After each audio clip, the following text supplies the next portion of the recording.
Daniel Kokotachulo, who is a part of the safety team at Openai, has quit because he thought there was an incredibly high risk where AGI would not behave responsibly.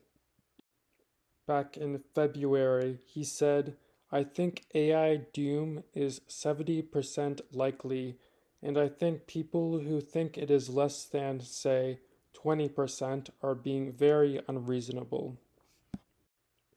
Back in February, he went on to state that in the worlds where we get AGI in the next 3 years, which is the most likely scenario, large amounts of money will go to charity such as Give Directly and other organizations, and partly will go to help AGI go better.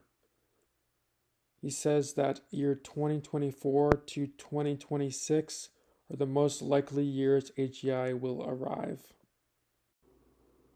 And he goes on to say he can't talk about the reasons he has for this timeline because he works for OpenAI, and I'm assuming he signed some sort of NDA, but states that most of this information is publicly available, and I'm assuming that information is referring to Q-Star.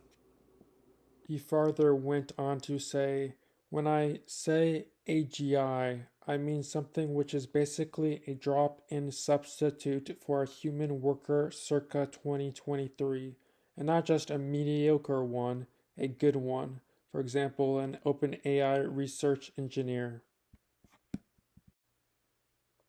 Daniel Kokotachulo isn't the only one at OpenAI who believes in a short timeline. Richard Go, who is a lead researcher at OpenAI, is adapting his behavior so that he doesn't miss out on what's about to come. He states, "The closer we get to the singularity, the lower my risk tolerance gets.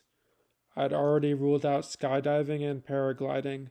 Last year I started wearing a helmet consistently while cycling. I think 2024 might be the year I give up skiing."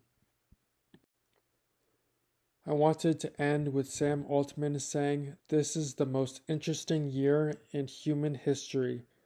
That statement is wild because that means this year is going to be bigger than the discovery of the internet, the invention of the semiconductors that power our smartphones, and I think that's absolutely wild.